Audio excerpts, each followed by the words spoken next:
guerre, c'est souvent chez les autres. La guerre, à croire que c'est de leur faute. Saheto, bienvenue aux Chroniques des Aides du Québec. Alors aujourd'hui, j'ai le plaisir de rencontrer Bachir Ben Sedder. C'est le réalisateur de Montréal la Blanche, un nouveau film, son premier film. Il parle de l'Algérie, il est algérien. Il a été tourné et réalisé ici, au Québec. On va s'entretenir avec le réalisateur. On va essayer de savoir ce qu'il avait envie de dire à travers son premier film. Donc je vous mets. À croire que c'est de leur faute.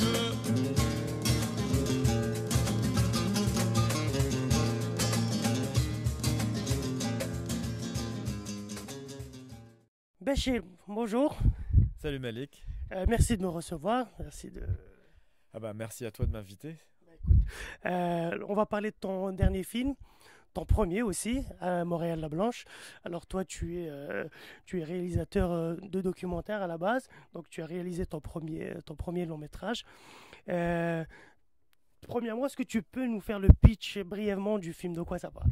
Écoute, ça parle de la rencontre de deux Algériens d'origine à Montréal, un soir où Noël et le mois de Ramadan se croisent.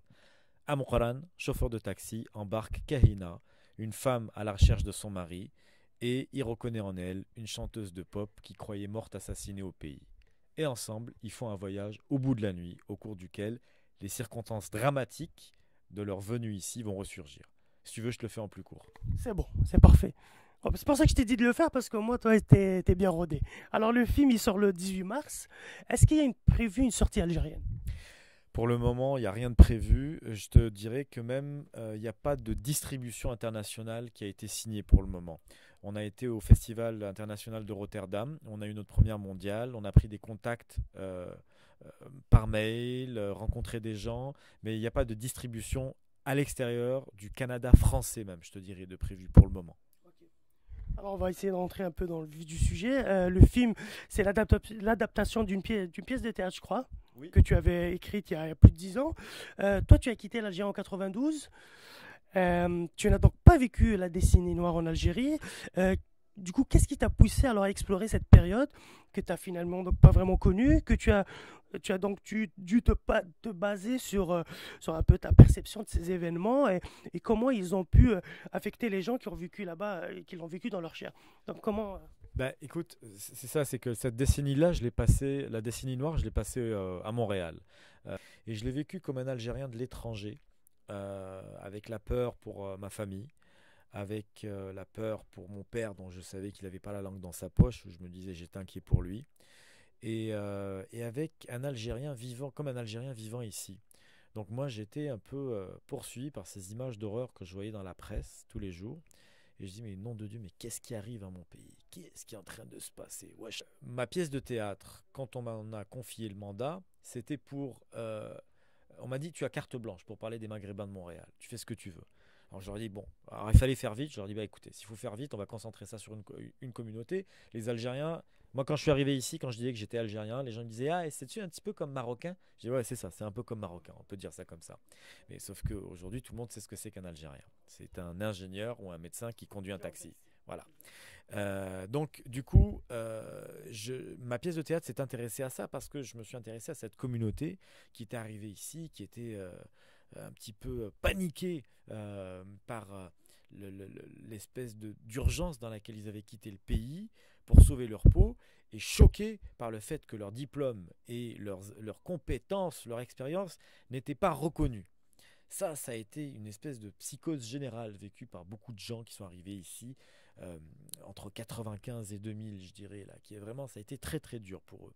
C'est ça un peu, surtout cet aspect donc que tu as voulu... Je traitais dans ma pièce, exactement. Je traitais de ça dans ma pièce et je parlais aussi des drames qu'ils ont vu partir. Parce que je me disais, faut quand même se concentrer, faut pas juste parler de l'aspect socio-économique, mais je m'y intéressais dans la mesure où je découvrais énormément de gens en colère.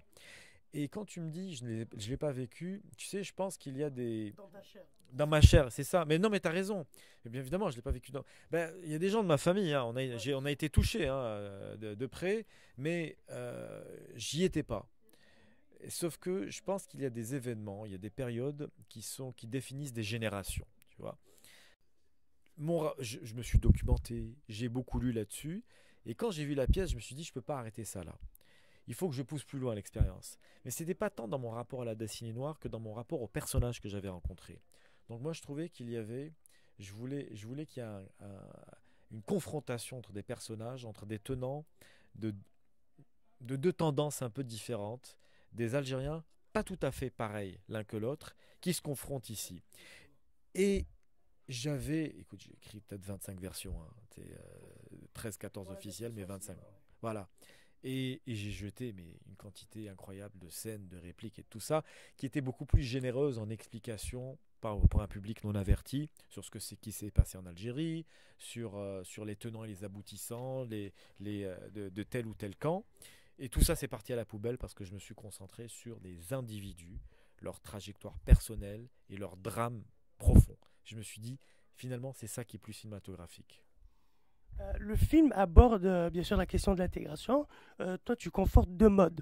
Alors, tu as l'assimilation et le communautarisme. Tout d'abord, toi, tu te places où exactement?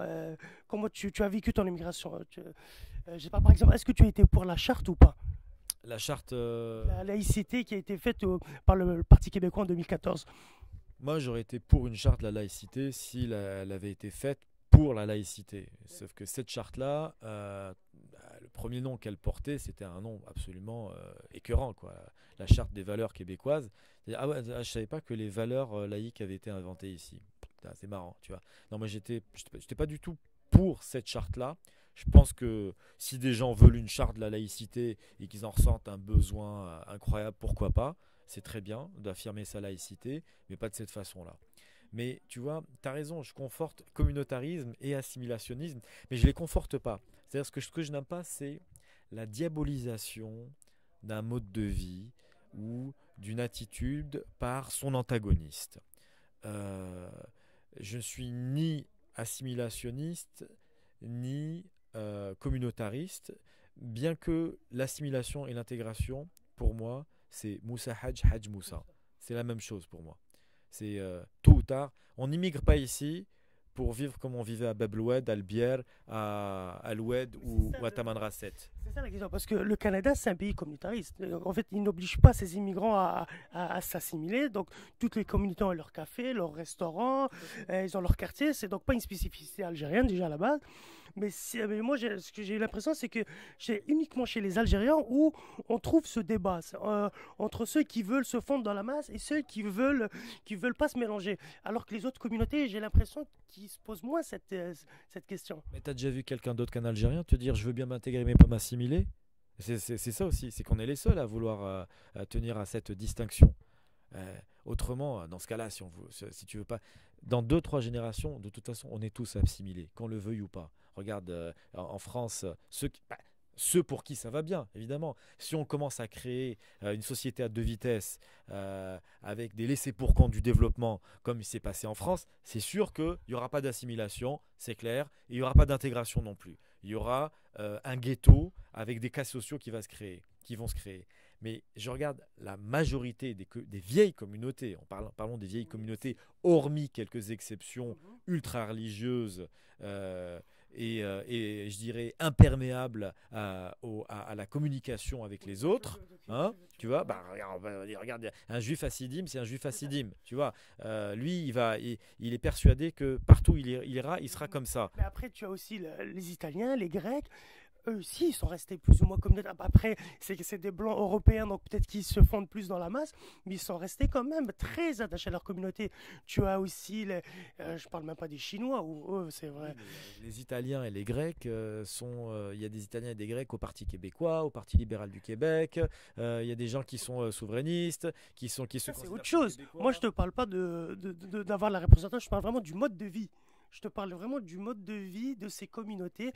C'est parce que dans le film, vraiment, on voit où c'est comme si l'actrice, le personnage féminin, Kahina, qui vraiment fustige ce mode de vie de café algérien et tout.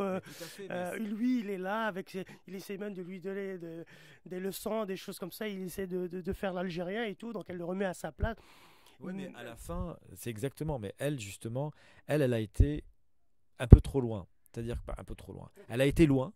Elle a décidé de faire table rase complètement du passé. Et ça, tu peux pas faire ça. C'est pas sain non plus.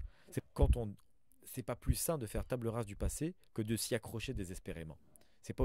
C'est deux revers d'une même médaille pour moi. Toi, c'est les deux extrêmes des deux parties que tu ne cautionnes pas, on va dire. Non, mais j'ai pas à les cautionner. C'est-à-dire que ce sont des personnages.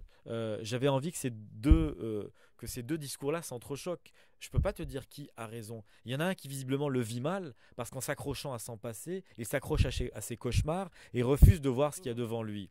L'autre, elle n'a pas eu un parcours exemplaire non plus. Elle sort visiblement de quelque chose qui ressemble à une dépression. Et c'est pas très sain de dire je vais jamais là-dedans, je veux pas. La négation totale, c'est pas une avenue non plus qui est forcément, je dirais, saine ou souhaitable. Alors après, laquelle je cautionne, je sais pas. Je pense que ce que je leur fais faire comme parcours, c'est justement, j'essaie de les amener aux limites de leur raisonnement pour qu'ils puissent faire un minimum marche arrière et se disent peut-être que la vérité, elle est quelque part au milieu.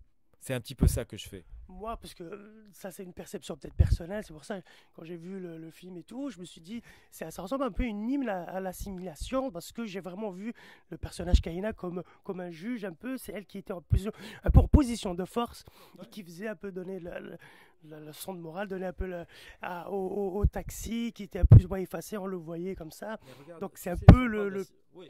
la perception... Oui, excuse-moi, je t'ai interrompu. Non, vas-y. Mais tu sais, regarde, moi, l'assimilation, pour y revenir là, moi, je pense qu'elle va arriver, qu'on le veuille ou pas. Elle va arriver et les autres communautés vont aussi s'assimiler. Parce que c'est vraiment le modèle anglo-saxon ici, le Canada. Ouais, c'est un modèle qui a fonctionné avec des cultures qui pouvaient se fondre dans la masse et qui pouvaient quelque part s'entendre sur un certain nombre de bases communes. Le problème, c'est qu'il y a des nouvelles communautés qui s'installent et qui veulent redéfinir le contrat, qui revendiquent d'autres droits, regarde, on ne s'est pas installé en ghetto avec des écoles musulmanes où on enseignerait la biologie halal et la reproduction halal. On va à l'école et on demande à ce que les filles n'aillent pas dans les cours de bio. Est-ce qu'elles n'aillent pas à la piscine? Donc moi, à ce niveau-là, je pense que le problème qu'on a aujourd'hui, et il existe ce problème, c'est que ce sont des gens qui refusent d'accepter qu'ils sont partis de chez eux. Et il y a eu aussi un développement dans les pays dont nous sommes originaires, une surenchère dans l'identitarisme et dans la redéfinition de ce qu'on était. C'est-à-dire que les immigrants d'il y a 25 ans qui arrivaient ici ne sont pas les mêmes qu'aujourd'hui. Ils n'avaient pas les mêmes exigences. Je te confirme. Et voilà. Je ne suis pas le même que... Je suis arrivé il y a 5 ans, donc je peux te confirmer que je ne suis pas le même immigrant qui est arrivé en pleine période de terrorisme ou des choses comme ça. Donc on n'a pas du tout la même perception. Et d'une part la perception et d'autre part le rapport à l'autre. C'est-à-dire qu'il y a eu une crispation identitaire qui s'est passée dans nos sociétés, qui a eu lieu, crispation identitaire, crispation religieuse, et quelque part, on en vit les affres en regardant les espèces de chocs culturels qui ont lieu. En face, il y a de l'amalgame, il y a de l'ostracisation, il y a de la victimisation, bien sûr, mais le fait est que moi, quand tu me parles des Italiens, mais moi je vis dans la petite Italie depuis 15 ans, il n'y a plus que des vieux Italiens. Les autres, ils se sont barrés ailleurs. Ils vivent à Laval. C'est une immigration plus vieille aussi. Elle a mis du temps. Moi, ce que je voulais te dire... C'est pour ça que je te parle dans 3 générations. Le truc, c'est que quand les Algériens sont arrivés dans les années 90, ils étaient tout seuls. Beaucoup, ils te disent que c'était très difficile. Peut-être que ce forme de communautarisme les a aidés vraiment à survivre, à tenir le coup. Et maintenant, il est resté... Voilà, parce que pendant ces années-là, 90, début 2000, c'était vraiment quelque chose qui les a vraiment aidés à se confronter contre l'autre, qui n'était pas forcément accueillant, qui était plutôt froid et distant, voilà. Oui, mais tu sais, moi regarde, j'ai de la famille qui a vécu en France et je me souviens, moi j'ai jamais vécu en France, tu vois, moi si j'ai cet accent-là et que je parle comme ça, c'est parce que j'ai eu la chance de voyager dans ma vie. Mon père a choisi la fonction publique et la diplomatie au début des années 70 parce qu'il se disait, j'ai envie que mes enfants connaissent autre chose, voilà. Donc moi je suis toujours rentré en vacances en Algérie en tant qu'Algérien.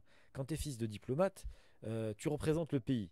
Je ne me sentais pas investi d'une mission quelle qu'elle soit, mais je me suis jamais senti immigré quelque part. J'étais un Algérien, toujours. Et je voyais les cousins qui rentraient de France et leurs parents. Attention, t'es pas un Français, ça. Attention, tu es un Algérien. t'es pas comme le Goar et les Français.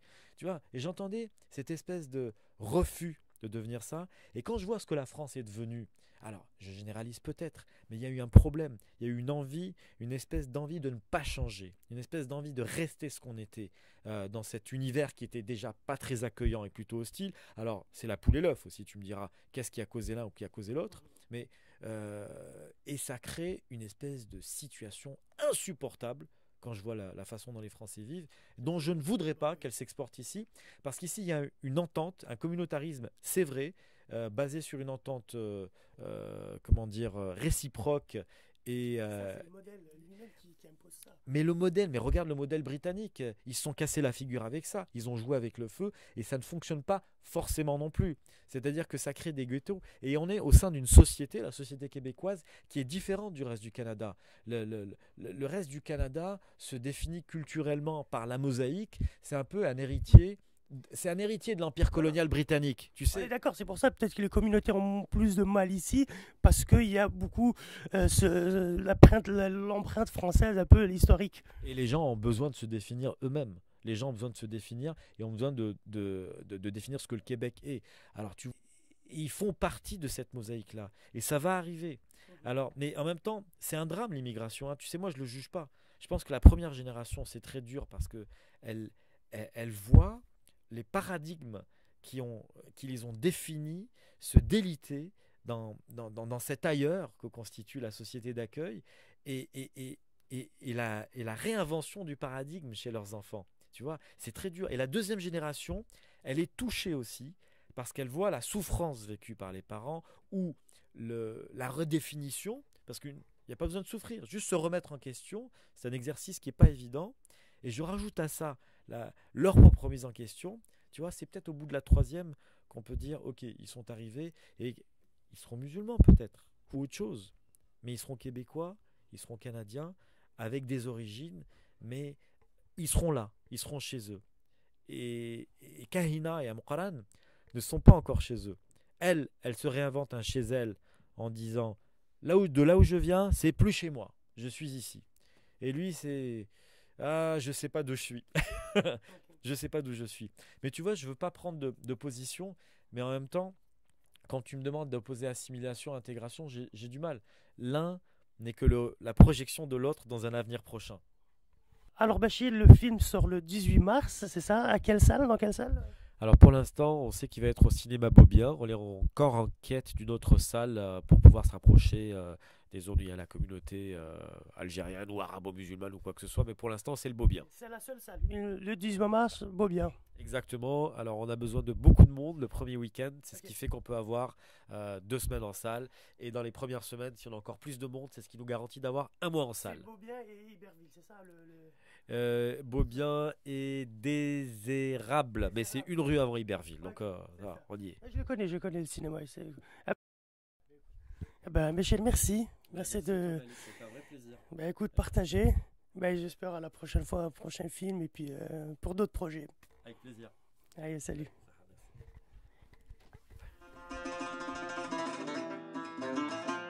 Excusez-moi. Je vous connais, je crois. I don't speak French. Oh, pardon, sorry.